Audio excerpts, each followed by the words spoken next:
ہوتی رہی پر نہ بدلے نہ بدلا ہمارا نبی پر نہ بدلے نہ بدلا ہمارا نبی. آپ نے نبی کی نعتیں پڑھا کرو، حضور کی نعتوں کے گنگنایا کرو، حضور کے نغمے پڑھا کرو، جگہ جگہ حضور کا ذکر کیا کرو تاکہ دنیا والوں کو پتہ چل جائے کہ اپنے دلوں کو ٹھنڈک اگر پہنچاتے ہیں تو اپنے نبی کے نام سے پہنچاتے ہیں، اپنے دل کو آباد کرتے ہیں تو اپنے حضور کے عشق اور محبت سے آباد کرتے ہیں. اور جب بھی یہ ترانہ پڑھتے ہیں اپنے نبی کا ترانہ پڑھتے ہیں، انہیں کسی اور کے ترانہ پڑھنے کی ضرورت بھی نہیں ہے، کسی اور کی نعت پڑھنے کی ضرورت بھی نہیں ہے. یہ جہاں بیٹھتے ہیں اس بات کا اظہار کرتے ہیں پر نہ بدلے نہ بدلا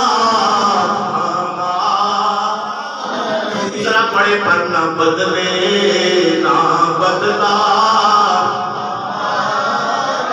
پر نہ بدلے نہ بدلا ہمارا نبی پر نہ بدلے نہ بدلا. میرے بھائیوں اگر بیدار اس طرح آپ بیدار رہیں گے کبھی کوئی جھوٹا نبی اپنے آپ کو نبی نہیں کہہ سکے گا، کوئی نبوت کا جھوٹا مدعی وہ نبوت کا دعویٰ نہیں کر سکے گا. آج دنیا کے اندر اتنے فتنے ہیں یہ سارے کے سارے ختم ہو سکتے ہیں اور اس کا طریقہ ایک ہی طریقہ ہے. جب فتنوں کو ختم کرنا ہو، بدعقیدگی کو ختم کرنا ہو، دنیا کے اندر دلالت اور جہالت کو ختم کرنا ہو، گمراہی کو ختم کرنا ہو تو مصطفیٰ کی باتیں کیا کرو، فتنے خود بخود دور ہو جائیں گے. آفتاب تو عالم کی باتیں کرو، سلفتوں کا جنازہ نکل جائے گا. اللہ تکرامی حضور کے بعد کوئی نبی آ سکتا نہیں، دوسرے بعد کوئی نبی آ سکتا نہیں، ان کے بعد کوئی نبی آتا. دیکھیں آج بعض لوگ متاثر آپ کی بات نہیں کرتے، مختلف قسم کی توجیہات سے متاثر ہو جاتے ہیں. اور یہ کون متاثر ہوتے ہیں؟ یہ وہ لوگ متاثر ہوتے ہیں جو رسول کے قانون سے قرآن سے متاثر نہیں ہے، یہ مغرب کی تہذیب سے متاثر ہے، یہ مغرب کے کلچر سے متاثر ہے، یہ غیروں سے متاثر ہے. جو رسول اللہ کے علاوہ غیروں سے متاثر ہوتا ہے وہ جب بات کرتا ہے اس کو کوئی اور متاثر کر سکتا ہے اور جس کے دل کے اندر بھی دماغ کے اندر بھی حضور بستے ہیں. سبحان اللہ. جس کا اٹھنا بیٹھنا حضور ہو، بھائی تھوڑا پڑا ہوا اس کو کون بدل سکتا ہے؟ جو حضور کی غلامی کے اندر جس کا عقیدہ یہ ہو میرا عشق بھی تو، میرا یار بھی تو، میرا دین بھی تو، ایمان بھی تو، میرا قلم بھی تو، میری روح بھی تو، میرا جسم بھی تو، جگجار بھی تو، میرا قبلہ کعبہ مسجد منبر مصحف قرآن بھی تو، میرے فرض فریضے حج زکات صوم صلاۃ اذان بھی تو، میرا عرب بھی تو، میرا فرق بھی تو، میرا شان بھی تو. سبحان اللہ. اسے کون بدل سکتا ہے جس نے کہا تھا نگاہ اس کو مستی میں وہی اول وہی آخر وہی قرآن وہی فرقہ وہی یاسین وہی اللہ. اسے کون بدلے گا جس نے کہا تھا اور یورپ سے پڑھ کے آیا تھا اور اس نے کہا تھا لہو بھی تو قلم بھی تو تیرا وجود الکتاب. سبحان اللہ. آج مغرب کی تہذیب جن کے دلوں میں چھائی ہے، میں نے کہا تم نے آج ان کے نظارے کیے ہیں. اللہ کی قسم علامہ اقبال نے اس وقت اس تہذیب کو دیکھ کر کہا تھا، اس نے کہا اپنی ملت پر قیاس اقوام مغرب سے نہ کر، خاص ہے ترکیب میں قوم رسول ہاشمی. سبحان اللہ. پیار سے کہو سبحان اللہ. سبحان اللہ. بلند آواز سے سبحان اللہ. اپنی ملت پر قیاس اقوام مغرب سے نہ کر، خاص ہے ترکیب میں قوم رسول ہاشمی.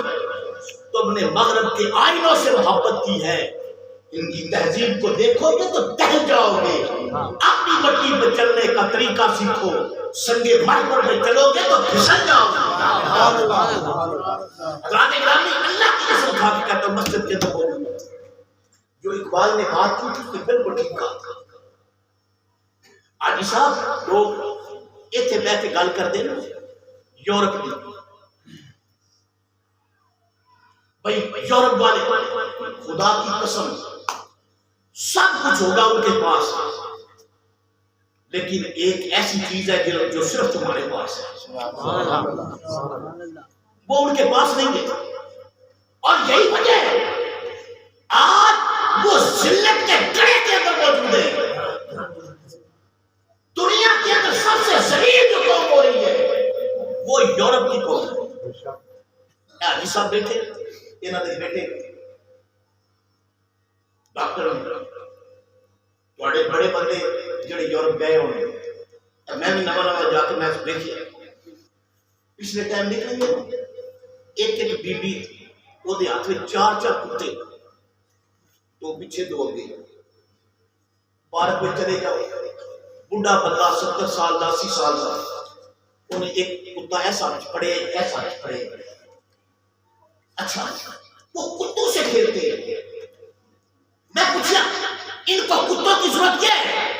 اللہ کی قسم انہاں کیا اس وقت کتوں کی ضرورت ہے کہ ساڈا خاندان کوئی نہیں، ہمارا قبیلہ کوئی نہیں ہے۔ 70 سال کا بوڑھا کہتا ہے مجھے باپ کہنے والا کوئی نہیں ہے، میری شریعت پوچھنے والا کوئی نہیں۔ 18 سال کے بعد بیٹی اور بیٹا وہ اپنی مرضی کرتا ہے، جہاں چاہے جا سکتا ہے، اس کو باپ کی ضرورت نہیں رہتی، ماں کی ضرورت نہیں رہتی۔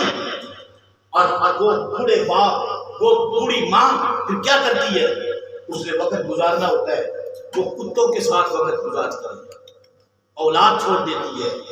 لیکن کبھی آپ نے یہ نعمت اس کا یہاں پر نظارہ کیا، بوڑھا باپ ہو یہاں سے باہر فون جائے نا تیرا ابا بیمار ہے، وہ لاکھاں کروڑوں کا نقصان کر کے واپس آ جاتا ہے، وہ آدھا ابے اور آدھا منہ دیکھ لو، میں اپنی امی کی خدمت کر لوں، پیسے بعد میں کماؤں گا، پہلے ماں کی خدمت کر لوں۔ یہ جو جذبہ، یہ جو شوق آپ کے دل کے اندر پیدا ہے اور ان کے دل کے اندر نہیں ہے، یہ کس نے پیدا کی ہے؟ اس ذات کا نام محمد رسول اللہ، سبحان اللہ، ذرا پیار سے کہنا سبحان اللہ، سبحان اللہ۔ اس لیے ہم کہتے ہیں نہ بدلے نہ بدلا نہ بدلے نہ بدلا، سوچ پڑو پر نہ بدلے نہ بدلا۔ یاد رکھو میرے دوستوں میرے بھائیوں، اس وقت صرف پاکستان کے اندر نہیں بیرونی طاقت اسلام کے خلاف اور بالخصوص حضور کی ذات کے خلاف پراپا کرنے کے اندر وہ ملوث ہے، کروڑوں ڈالر ایک کے اندر خرچ کیے جاتے ہیں صرف حضور کی شان پر حملہ کرنے کے لیے، اپنے دلوں سے محبت رسول نکالنے کے لیے۔ اور اقبال نے کہا تھا یہ فاقہ کش جو موت سے ڈرتا نہیں ذرا روح محمد اس کے بدن سے نکال دو۔ وہ کہتے ہیں یورپ بھی سمجھ چکا ہے، غیر سمجھ چکے ہیں، اگر مسلمان کو ختم کرنا ہے اس کے اندر سے محبت رسول نکال دو۔ سبحان اللہ۔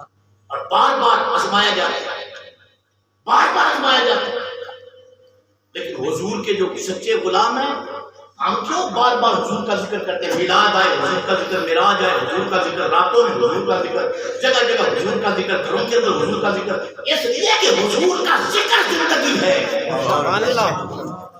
حضور کا ذکر زندگی ہے، اور حضور سے بیگانگی اور دوری ایک موت ہے۔ وہ قومیں مر جاتی ہے جن کے دلوں سے حضور کی محبت ختم ہو جاتی ہے۔ آج آپ سوشل میڈیا استعمال کرتے ہیں، آپ نے دیکھا ہوگا آج سے آدھی صدی اور اس سے تھوڑا عرصہ پیچھے جائیں، پاکستان کے اندر ختم نبوت پر حملہ کرنے والے مرزا غلام احمد قادیانی دجال، جس نے خود کو نبی کلیم کیا تھا، کہا تھا میں نبی ہوں، اس وقت کے علماء نے اس کا تعاقب کیا، اور یہ مسئلہ اتنا ضروری تھا کہ تعاقب کیوں نے کیا؟ جو حجروں میں بیٹھ کر اللہ کا ذکر کیا کرتے ہیں. سبحان اللہ. نکل آئے باہر.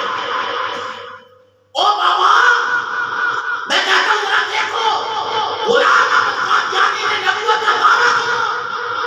مار کلا کے پہاڑوں سے تیر میرے شام کی تسبیح اور جمعہ لے کر جائے. سبحان اللہ. سبحان اللہ. نکل کر خانقاہ سے ادا کر اس نے شکتی دی. اسے کہا وقت حجروں میں بیٹھنے کا نہیں، وقت باہر نکلنے کا ہے. اور پھر دنیا نے وہ منظر دیکھا کہ پیر میر علی شاہ رحمۃ اللہ علیہ اس قادیانی کے سامنے ڈٹ گئے. آپ نے فرمایا ہنر بندہ ہنر آزمائے، تو تیر آزما ہم جگر آزمائے. سبحان اللہ. پھر پیر میر علی شاہ صاحب کا سامنا نہیں کر سکا. جھوٹا تھا، دجال تھا، قذاب تھا. میرے بھائیوں یہ بات لکھ لو، اپنے بچوں کو یاد کرا دو. میرے نبی کے بعد کوئی نبی دنیا میں آ سکتا نہیں. زور سے بولو میرے نبی کے بعد دنیا میں کوئی نبی آ سکتا نہیں. حضور آخری نبی ہے. حضور کے بعد جو نبوت کا دعویٰ کرے کسی کو نبی مانے وہ کون ہے؟ مسلمان ہو سکتا نہیں. زور سے بولو مسلمان ہو سکتا نہیں. بعض بندے سمجھتے یہ جی مولویوں دے مسئلے، مولویوں دے مسئلے، اور یہی وجہ ہے یہ مولویوں کے مسئلے نہیں ہیں. مولوی کے لیے بھی یہ عقیدہ ضروری ہے، دکاندار کے لیے بھی یہ عقیدہ ضروری ہے، تاجر کے لیے بھی یہ عقیدہ ضروری ہے، گورنمنٹ کی نوکری کرنے والے کے لیے بھی یہ عقیدہ ضروری ہے، مزدوری اور محنت کرنے والے کے لیے بھی یہ عقیدہ ضروری ہے. یہ اتنا ہی ضروری ہے جتنا ایک خانقاہ میں بیٹھے ہوئے صوفی کے لیے ضروری ہے کہ حضور آخری نبی ہے. حضور کے بعد کوئی نبی آ سکتا نہیں. حضور کے بعد کوئی نبی آ سکتا نہیں. اور عدالت میں بیٹھے ہوئے جج کے لیے بھی یہ ضروری ہے. اگر خود کو مسلمان